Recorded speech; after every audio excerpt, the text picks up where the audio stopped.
The Farm Bill has passed, so now what? Good evening and welcome to NTV's Grow. More on that in just a moment.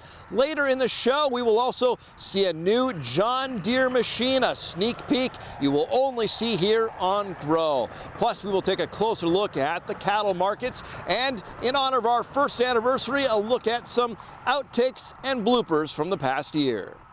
But we start with headlines, and sign-up begins soon under the new Farm Bill's Livestock Disaster Program. Now that the bill has finally become law, Nebraska Farm Bureau is helping farmers navigate the changes in the new farm program. They've come up with a list of 10 things to know about the 2014 Farm Bill. A critical component is the retroactive extension of livestock disaster programs. Sign-up begins April 15th. USDA announces new supports for small and mid-sized farms. Ag Secretary Tom Vilsack says USDA is looking at programs, making sure they work for producers of all sizes. He made the comments at the National Farmers Union Convention. Vilsack says they will be rolling out tools for small and mid-sized farmers in the next months, with a focus on access to capital and new market opportunities like farm-to-school program. Pork producers are reacting to consumer demands by investing millions. Some are converting or building barns to put sows in group pens instead of individual stalls. Groups like HSUS have been pressuring farmers to stop using gestation stalls. However, some producers say the stalls keep sows happy and healthy. The farmers who are experimenting with group pens say it's not cheap or easy and can add thousands of dollars to the cost of doing business. The governor's big proposal to lower property taxes for farmers has stalled. The legislature's Revenue Committee voted 4-4 on a bill that would phase in a reduction of taxable ag land values from the current 75% to 65%. Opponents say they're concerned the bill would place additional financial pressure on rural K-12 public schools that use that land as a major part of their tax base. Political unrest, half a world away, continues to be a concern for Nebraska farmers. We like to talk about living in a global market, and the current situation in Ukraine is a good reminder. University of Nebraska agricultural economics experts recently talked about the impact. They represent 6% of the around 6% of the global wheat export market. So I mean, they're a big player, but they're not like the world's biggest player by any means.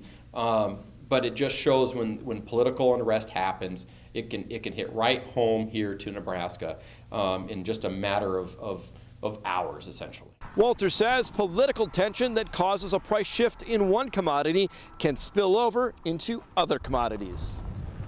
Over the last decade, the bee population has been declining, and beekeepers would like to see that turn around. NTV's Christine Bogie has our story.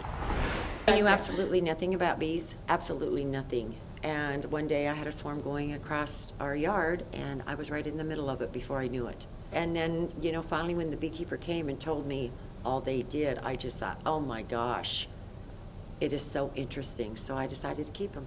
Janet Alberts has now been a beekeeper for about 5 years, and with over 20,000 types of bees, she's always learning something new. You'll never know everything about beekeeping. Every day there's something new, something different. There are so many interesting facts about bees. To start off with, only females, also known as workers, live in the hives during the winter, and males, or drones, can't even sting you. Their only job is to breed with the queen. The drones are not allowed to stay in the hive for the winter. They kill them and throw them out. Because drones are so lazy, they won't even feed themselves. And all they're doing is taking up space, and they are eating the food that the workers need. The workers, which are all female, those are the only ones that can sting you and will leave the stinger in you and die. The queen can sting you, but almost never will. And the drones, the males, don't have stingers. They can't sting you. And while most people fear being stung, bees are actually helping way more than they're hurting. That's where we get, a third of our produce and crops from is from pollination from bees. Every third bite we eat are directly attributed to bees. Not only are they important for food, but other products as well. You can use the hive products to make lip balms, lotions, a lot of cosmetic items, soap bars, all kinds of things. If you want to know more, check out our website, nebraska.tv. And in other news, the Kansas winter wheat crop begins to green up. The latest USDA report rates the crop as 18% poor to very poor, about 45% fair, and 35% good to excellent. The latest government report says a cold blast was tough on farmers who were calving in Kansas during snowstorms. Some ranchers reported respiratory issues in newborn calves. Growers of specialty crops can learn more about marketing in a series of workshops across the state. Geared for producers of fruits and vegetables, nuts, flowers, even Christmas trees. Growers of all experience levels are invited. That includes a session next Saturday at the Kearney Public Library. It continues to be awfully dry out there, and drought is the topic of an upcoming symposium in Lincoln.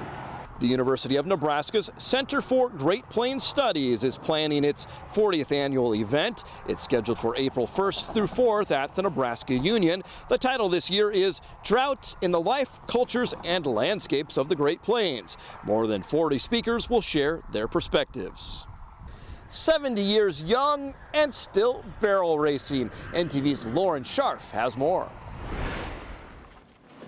That 70 crept up on me. I was fine at 50 and didn't think much about it. June Holman, known as Grandma June in the rodeo world, rides horses every day and competes on a large stage. I cannot just train them. I've got to go and compete on them. So I guess I will go as long as I can, and I will have him until he runs out from under me, which he's going to sometime. When she goes a day without riding, she simply feels sick. I get kind of ill when I can't ride. But I don't ride as near as many as I used to. She steered Hope's Money Boy through the barrels without hitting any, a run against the world's best. She even beat out last year's winner. 7 years old, and I raised him. Been tempted to let him go, but he's the only horse can carry me when I don't kick or whip or do anything much to make him run. Good boy. Grandma June was just 0.03 of a second out of the top 4, running for the $1 million prize. Although she didn't win, you can't miss her turquoise attire. Notice the 3 words on her back: never give up. Yeah, that's what I live by. I'll quit when he blows me out and runs out from under me or whatever. And that's probably, I'll quit when I have to. A true role model to rodeo while inspiring others. Everybody should try it. Thanks, Lauren. Well, they say Grandma June is actually the oldest person who has competed in the National Finals Rodeo. Well, up next, we will take a look at cattle markets. And still to come, look at some of the bloopers and outtakes from our first year of NTV's Grow.